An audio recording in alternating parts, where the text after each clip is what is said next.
Jean-Bart, can you turn on your recording program for me? Alrighty then. Day 4 of the spacewalk series. You know, it's interesting when you see the planets from your own visor of your spacesuit. It's also interesting when you see a floating fly inside your own helmet. Then you have the sudden urge to go back into your spaceship to get that fly out. That is all for today. Thank you. Do you have that recorded? Good. Good lad. Oh, well, hello once again, everyone. Thank you for joining me on this glorious trek across studying the history of many astronomers and trying to avoid space dust along the way, not like I am. But anyhow, today we will look at a prominent 18th century astronomer. I'm sure that many of you remember our last entry. We focused on the life and times of Johannes Kepler. Johannes Kepler. Does that ring a bell to everyone? Certainly does for me, and it certainly does for Jean-Bart too. But anyhow, today we are going to look at a certain German astronomer, like many of our astronomers are apparently German. But anyhow, his name is William Herschel, and he's quite the interesting fellow. And fortunately, my fine computer over here has gathered some data for us, as per usual. So, let's jump right to it. Now, William Herschel was born in the town of Hanover, Germany on November 15th, 1738. Not too long after the American colonies started to really take form and really started to think that their parent empire, the British Empire, was really doing some odd things, not treating them like the colonists that they are. But anyhow, I'm losing track of stuff. Herschel himself worked as an astronomer and a professional musician. Now that's interesting. A professional musician that, of course, later became an astronomer. Well, quite frankly, William Herschel's father was an army musician for the British army. So, William Herschel followed the footsteps of his own father and enlisted in the English Army Band as a professional musician. Now, for about 2 decades or so, the 1750s and the 1760s, he lived his life this way, trying to make as much money as he can through his musician career. But not too long before his studies as an astronomer in 1773, Herschel actually read books and learned about telescopes. And quite frankly, this Herschel fellow became a prominent telescope maker. Now, of course, the telescope around this time was around for quite a long time, I suppose. But with Herschel coming about, he really innovated the invention to become more accurate in looking at the stars and whatnot. And he used those innovations to make some remarkable discoveries.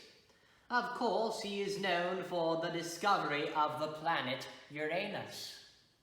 Now, at the time, stick with me here, folks, at the time, there were only just a few planets known in our solar system, from Mercury to Saturn. That's it, nothing else, just those planets, the sun and the stars.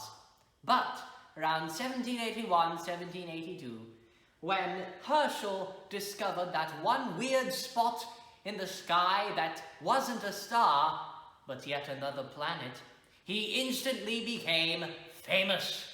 Overnight. As a matter of fact, the English king at the time, King George III,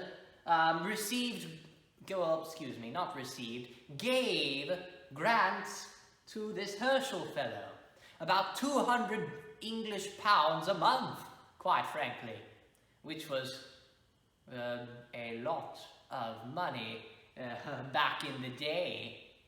Well, obviously not a lot of money, but a good amount of money for a monthly salary.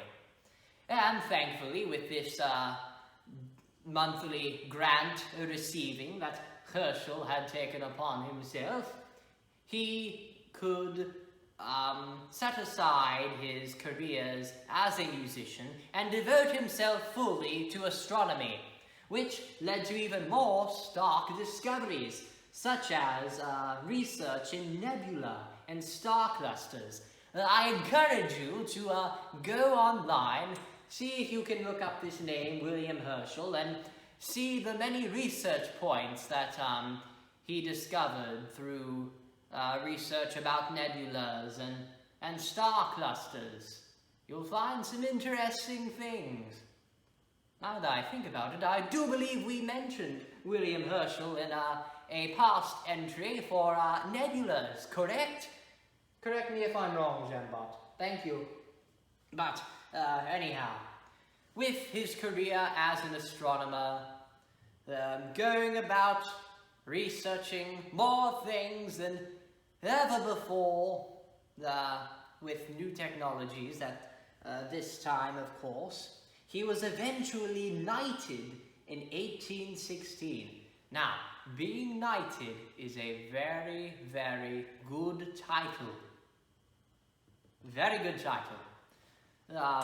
It's really a ceremony of acknowledging one's servitude to the community of sorts. It's kind of like a Nobel Prize, only you don't really get a fancy plaque or award for it, and instead you're tapped twice on the shoulders with a sword by a member of a royal family, and you are given the title of Sir. So at this time, William Herschel became Sir William Herschel. I like to stick my pinky up when I say it. Sir William Herschel, Sir William Herschel. It's really fancy title. But anyhow, he passed away just a few years later in August of 1822. Nevertheless, like many of our heroes in astronomy, his legacy most certainly lives on to this day. And with that, I do believe our time is almost up. But before we go, let's just go ahead and see what our next topic will be. Thank you, computer. Oh dear. How do you pronounce this, Jambot? You don't know either? Okay. Well, the next time we will be talking about Pierre-Simon Laplace. Pierre-Simon Laplace. I hope I pronounced that correctly. Don't worry. I've learned about this fellow before. It's just his name, how to pronounce it, is a bit rusty to me. Forgive me. But anyhow, I do believe that is almost it for today.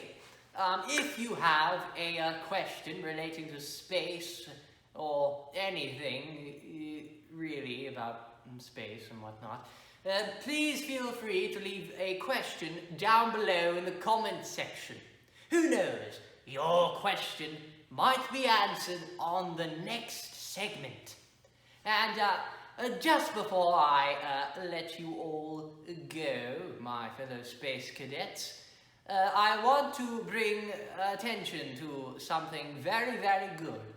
Now, at the time of me filming this transmission, as I speak, right now, the Falcon 9 is preparing for a launch.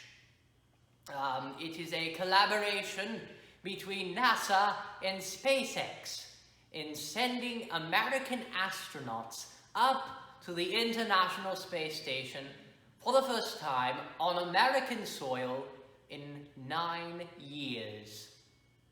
I hope that all goes well, and to the crew of the Falcon 9 spacecraft and the technically the Crew Dragon module, Godspeed to you all. From Dr. Phineas, Cortex, my friend Jambot, and the USS Carolina, we hope that your journey is safe. And as for you viewers, I encourage you all to, oh dear, there's a fly on board. I encourage you all to tune in to news regarding this subject. Whether you're looking at it on the day, whether you're looking at this video on the day of the launch before Falcon 9 launches, or whether you are looking at this video after the Falcon 9 has launched. I encourage all of you to tune in to this very, very pressing matter in space transportation and what's the word? Exploration. Yes. But anyhow, I do believe that it is time for my next spacewalk, and after that, I do believe that I have to go over to the International Space Station and welcome a few fellow astronauts myself. So, with that being said, I bid you ta-ta, my friends. In 3, 2, 1...